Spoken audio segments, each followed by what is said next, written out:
Hello and welcome to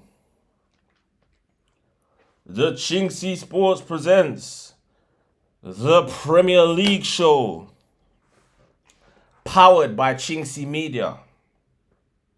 We are back again for episode 30. You know what I mean? Find us on all digital streaming platforms, most notably Spotify and Apple Podcasts. Check out the links in the description and the pinned tweet. We are now officially in the running, the title running, the relegation running, the battle for mid-table, qualifying for Europe. It looks like the next few months are going to be a roller coaster. So put your seatbelt in. Put your seatbelt on, should I say. With the final international break of the season to punctuate the final 2 months, it will be interesting to see if there are any major injuries to key players ahead of the many big games that are still to be played. Plus the added caveat of Champions League football, where we have 3 unbelievable ties, arguably 4, as Real Madrid take on Manchester City, Arsenal take on Bayern Munich, and PSG take on Barcelona. Now, without any further ado, we go straight into last week's fixtures, which feel like an age ago. The first of which was at Old Trafford in the match between Manchester United and Everton, which ended 2-0 to the Red Devils. A pair of penalties put pay to Everton's profligacy in front of goal, leaving them perilously poised above the drop zone in 16th, a mere 4 points clear of 18th place Luton. This result was their 5th straight defeat against Manchester United, a side that they've only beaten once in their last 15 games dating back to 2019. And they'll have to wait until next season for an opportunity to change that woeful record. United took the lead after Alejandro Garnacho, who scored what will almost certainly be the goal of the season, with an acrobatic overhead kick against Everton earlier on in the season, was felled by James Tarkowski, and Manchester United's divisive captain Bruno Fernandes stepped up and opened the scoring from the spot. For United's second goal, which was also from the spot, Marcus Rashford, who received an England call-up this week, stepped up to send England number 1, Jordan Pickford, the wrong way to secure the 3 points for United, which keeps their faint hopes of a Champions League finish alive.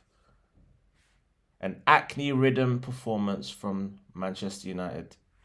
Right. The next game was at the Molineux.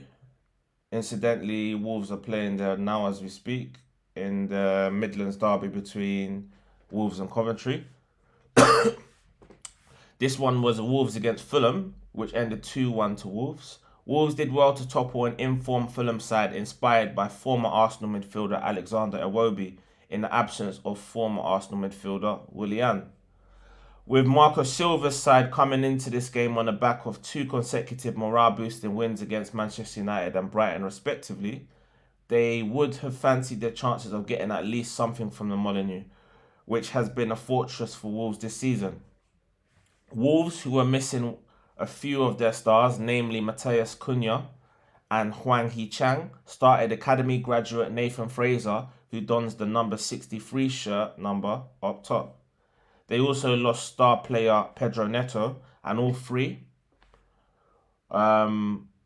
missed today's fixture against Coventry, none of which are in the starting lineup or on the bench. In spite of this, the so-called medical upheaval, if you like, 22-year-old Algeria fullback Ryan Ait Nouri should I say, opened the scoring after a pullback from Neto's replacement Totti Gomez. The nature of Wolves' second goal from former Barcelona right-back Nelson Semedo will surely irk Fulham manager Marco Silva, as his tame effort came off of Fulham captain Tom Kearney's thigh to wrong foot burnt Leno in the Fulham goal. In the words of Jeff Beck, hi-ho silver lining, an added time goal from the impressive Alexander Iwobi proved to be a mere consolation, but ensured that I got my first correct score of the weekend. Okay, following that game was at Selhurst Park in a game between Crystal Palace and Luton Town that ended 1 apiece.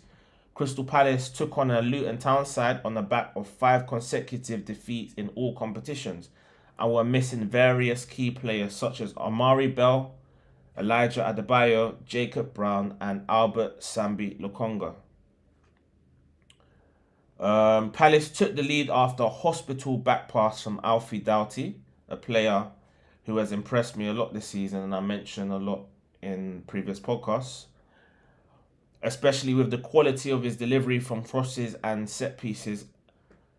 So he allowed right back Daniel Munoz, January signing from Belgian side Genk, to gift Jean-Philippe Mateta a tap-in, although I felt he did finish it with aplomb. Luton seemed to be the architects of their own downfall, especially in the opening half, an hour or so of the match, with Jordan Clark's hospital pass teeing up Mateta. But this time, the 6'4" France-born forward failed to hit the back of the net. Palace, who in the second half seemed to do everything but score, with Eze almost scoring from the halfway line after spotting Luton stopper Thomas Kaminski off of his line. Edson Odua also hit the crossbar in the dying embers of the match, in which Luton managed to grab themselves a dramatically unlikely point from the depths of despair, and not for the first time this season. Luton's veteran former Palace winger Andros Townsend rolled back the years with an inviting in-swinging cross into the Palace area, which only required the subtlest of flick-ons from Cauley Woodrow for it to nestle into the back of the net and grab a point for the Hatters, who kept, or should I say keep, their survival hopes well and truly alive ahead of their game in hand against Bournemouth, which I'll talk about later on in the show. Speaking of Bournemouth, they took on bottom of the table Sheffield United in a match that ended 2-2 at the Vitality Stadium. If I would have told you that mid-table Bolton would have a 15th minute penalty at home to a Sheffield United side who were coming off the back of a 6-0 home drubbing, having lost the previous 3 games without scoring, you would have been forgiven for thinking that this match would be a routine and comprehensive home win for Bournemouth. It was anything but that. Things started to go wrong for the Cherries when Dominic Solanke missed a penalty after he was fouled by Blades midfielder Tom Davies. In one of the worst penalties you'll ever see, Solanke, who missed out on an England call-up this week, slipped and ballooned the ball over the bar.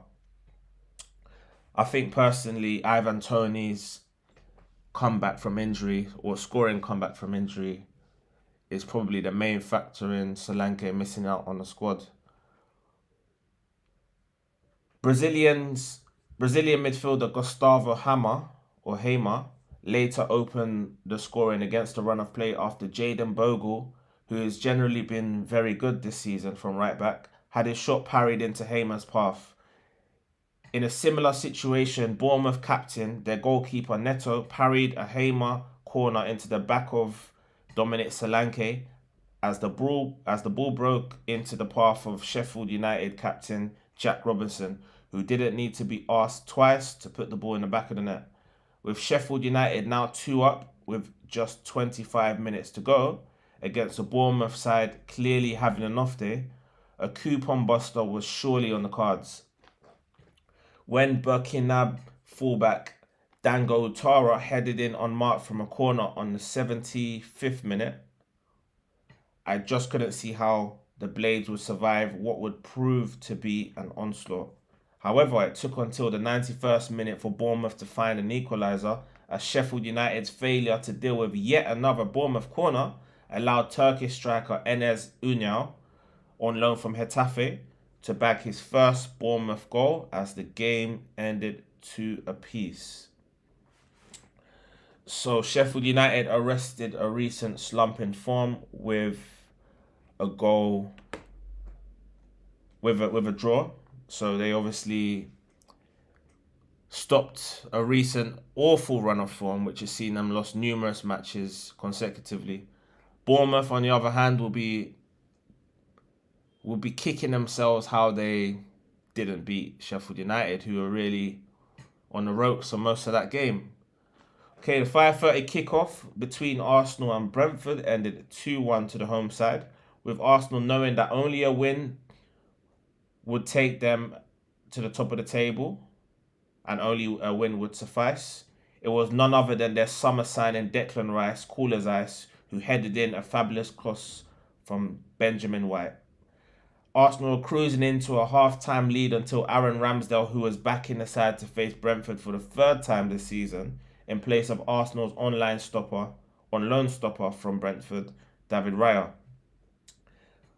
Ramsdale made a hideous attempt to play in Ben White, despite William Saliba being an unmarked, more viable option, allowed Brentford's French-born Congolese striker Yohan Wissa to intercept as the ball trickled into the back of the net. Wissa looked visibly embarrassed with his goal, but took it nevertheless. In the 4th minute of first half added time, a similar mistake at a similar stage of the last season against Southampton shows that Ramsdale lapses of concentration are unfortunately still a part of his game. In the second half, however, he did make 2 excellent saves from Ivan Toney and Nathan Collins, which some may argue was atonement for his first half aberration.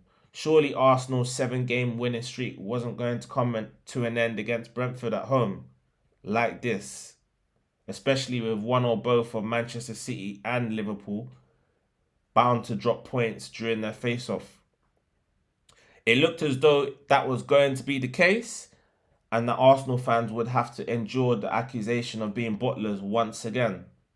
However, in the 86th minute, Kai Havertz, who scored the winner for Arsenal in the match at the GTEC Stadium earlier on in the season, rose like a salmon to head in a Ben White cross after fabulous link-up play between White and Martin Odegaard, 2 players who have been instrumental, arguably the most instrumental, in Arsenal's 8-game winning streak and reinvigorated title charge. This win saw Arsenal climb to the top of the table in anticipation of Sunday's clash between Liverpool and Manchester City at Anfield. Okay, into the Sunday clashes. Starting at Villa Park, we had the game between Aston Villa and Tottenham Hotspur, which ended 4-0 to Tottenham. In a match which promised much, Tottenham put Villa to the sword with a scintillating second half display courtesy of winning any game of football. They simply gave Unai Emery's side a footballing lesson. After the first half ended 0-0, James Maddison guided in a superb right-wing cross from Pape Matar Sarr, a player not exactly renowned for his delivery.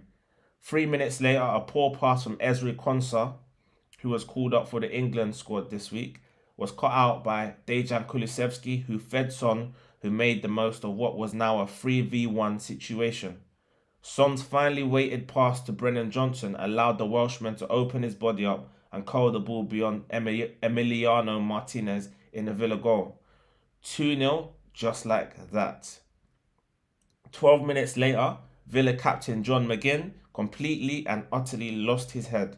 The midfielder saw red in more ways than one in an action symptomatic of the ensuing Villa implosion.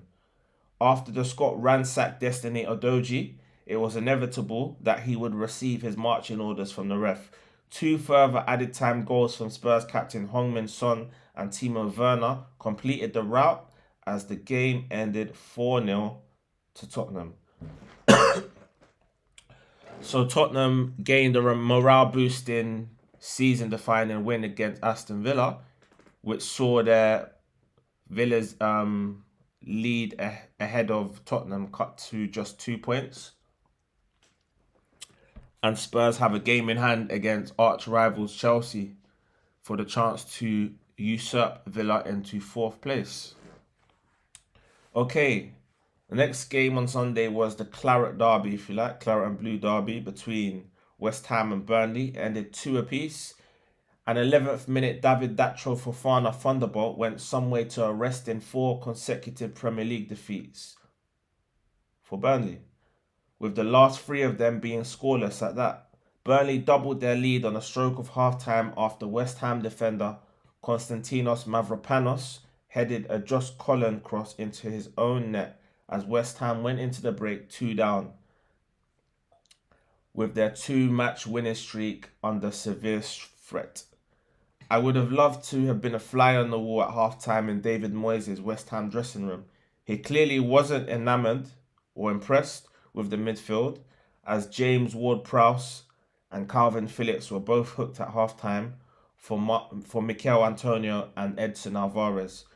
Just a minute or so into the second half, Brazilian midfielder Lucas Paquetá halved the deficit after the ball broke to him just outside the Burnley box, as West Ham spent almost the entire second half peppering the Burnley goal.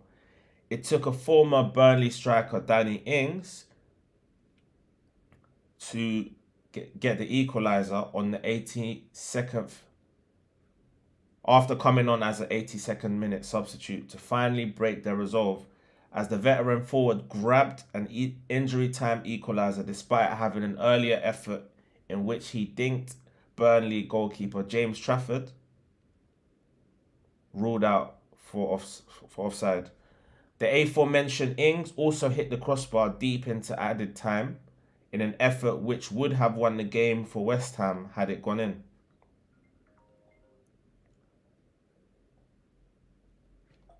The next game between Brighton and Nottingham Forest ended 1-0 to the home side. Took an own goal from young Irish centre-half Andrew Omobamidele, former of Norwich City, to halt Brighton's three-match scoreless losing streak in all competitions. After a delicious delivery from Brighton's underrated German international Pascal Gross, see what I did there?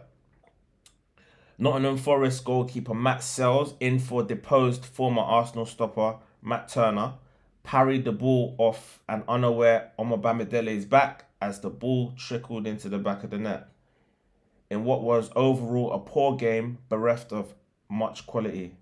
Brighton moved up to 8th place, just 5 points away from 6th placed Manchester United. Okay, in the game of the week, and arguably the game of the season so far, we saw Liverpool take on Manchester City at Anfield in a game which ended 1-1, which was my second correct score of the weekend. In this decisive top-of-the-table clash, which both sides went into in scintillating form, something had to give, especially as Arsenal had snatched top spot from Liverpool just the previous day. After John Stones guided home a corner from Kevin De Bruyne with a near post flick beyond Quaveen Kelleher to put City 1-up. It looked as though City manager Pep Guardiola was finally going to banish his Anfield woes on his last league meeting against rival Jurgen Klopp. City, the better team in the first half, went into the game a goal to the good. Cue the trademark second half Anfield onslaught. It took just 5 minutes for the Reds to equalise after a diabolical back pass from Nathan Ake left City goalkeeper Ederson short as he clobbered into Liverpool's informed Uruguayan centre-forward Darwin Núñez. Up stepped the Argentine of Scottish heritage Alexis McAllister, who duly obliged and buried the ball beyond Brazilian Ederson to equalise for Liverpool. 1-1 and game on. Second half substitute Jeremy Doku hit the post late on for City, and the same player can count himself fortunate to not have given away a dramatic late penalty after appearing to foul Alexis McAllister in the box with a high boot, as the game ended 1-1. Right, Monday's fixture between Chelsea and Newcastle United ended 3-2 to the Blues.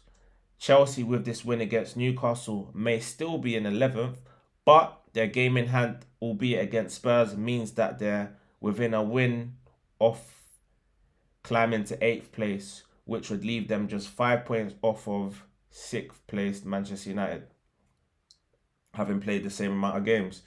If Chelsea managed to finish 6th this season, that would cap off a remarkable turnaround for Mauricio Pochettino's side, especially considering they've spent most of this season in the bottom half of the table. They took the lead after a Cole Palmer strike took a deft flick off of Nicholas Jackson's boot to deceive Martin Dubravka.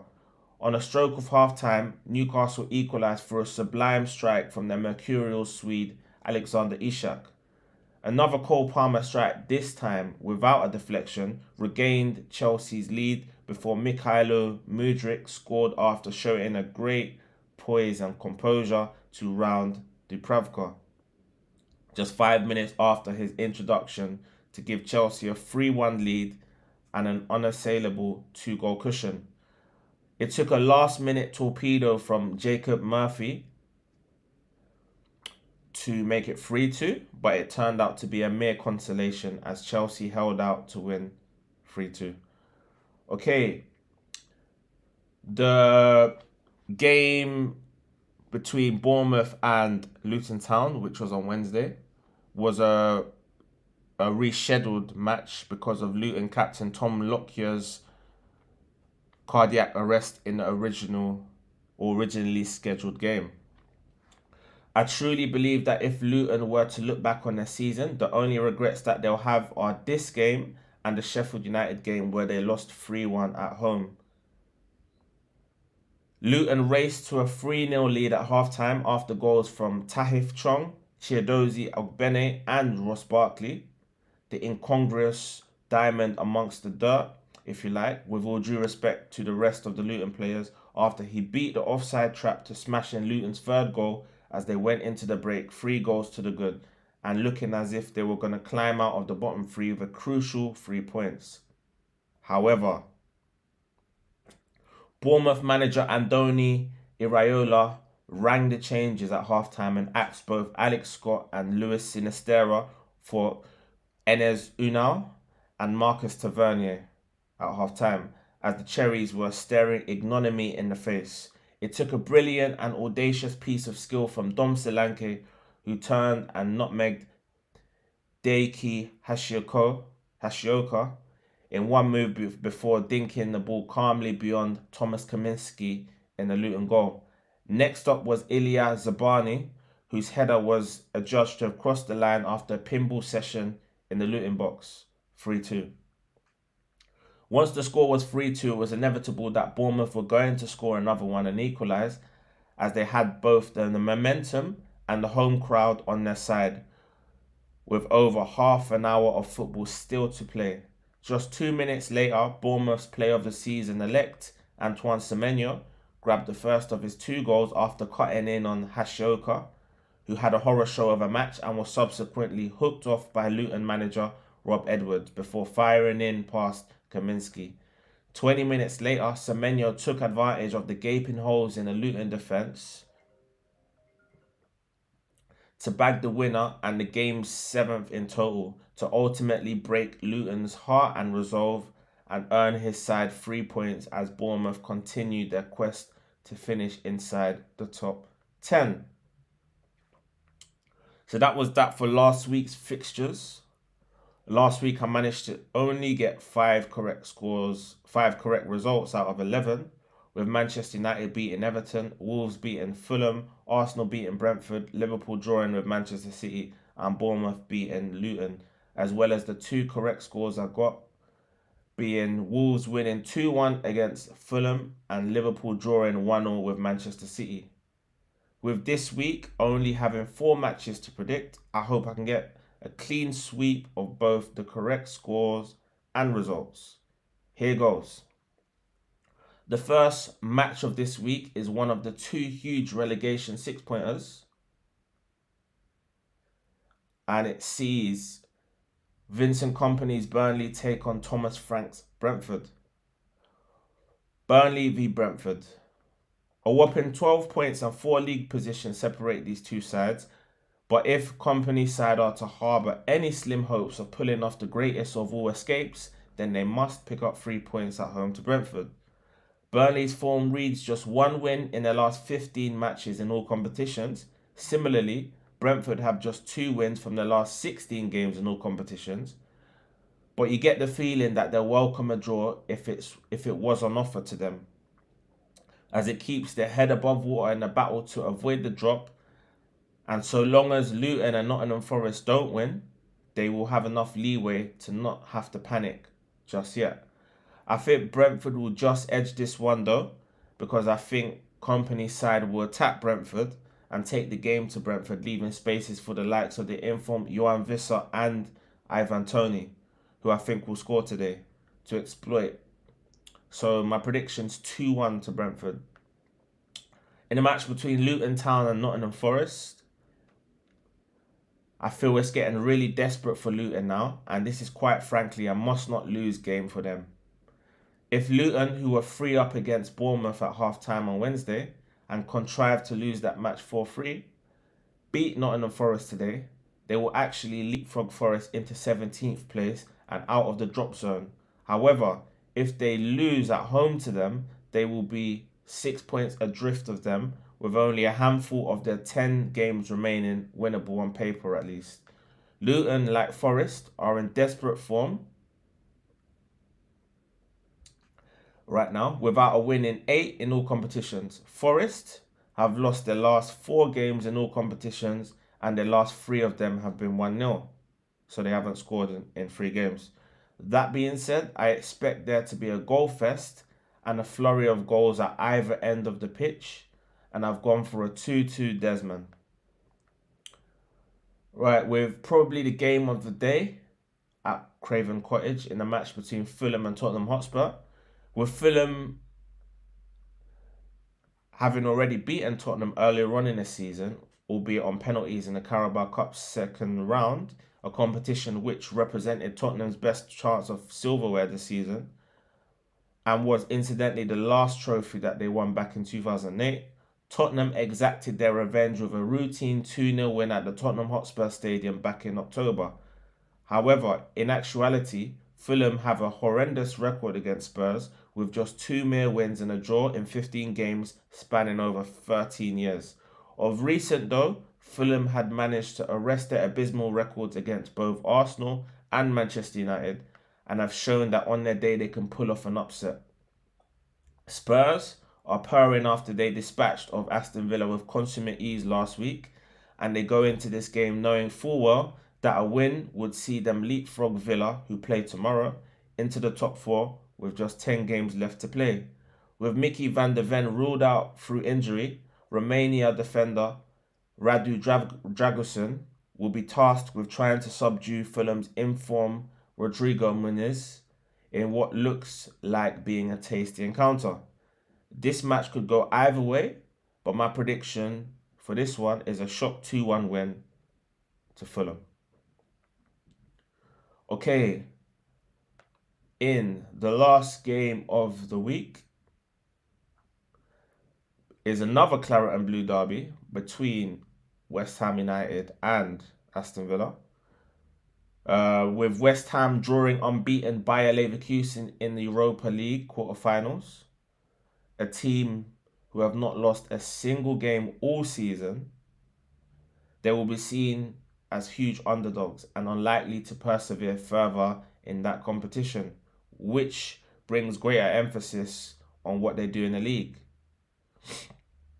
I'm sure David Moyes' side will be targeting a top 6/7 finish, something that I feel would be a remarkable feat for the football club.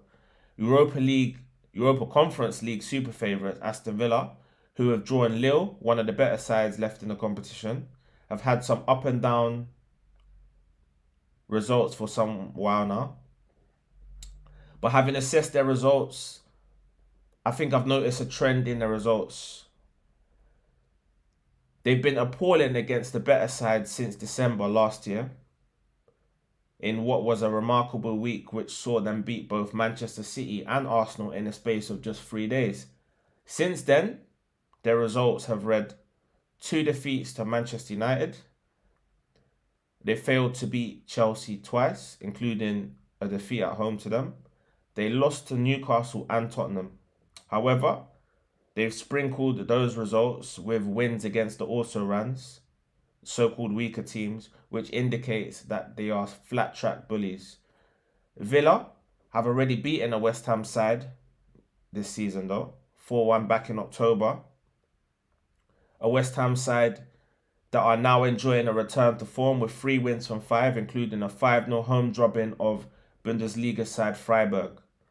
But having said that, I think Villa will triumph in this one. I think they're going to beat West Ham 3-1. This episode was one of the shorter shows, as there were only 4 matches being played this week because of FA Cup football and the subsequent postponements.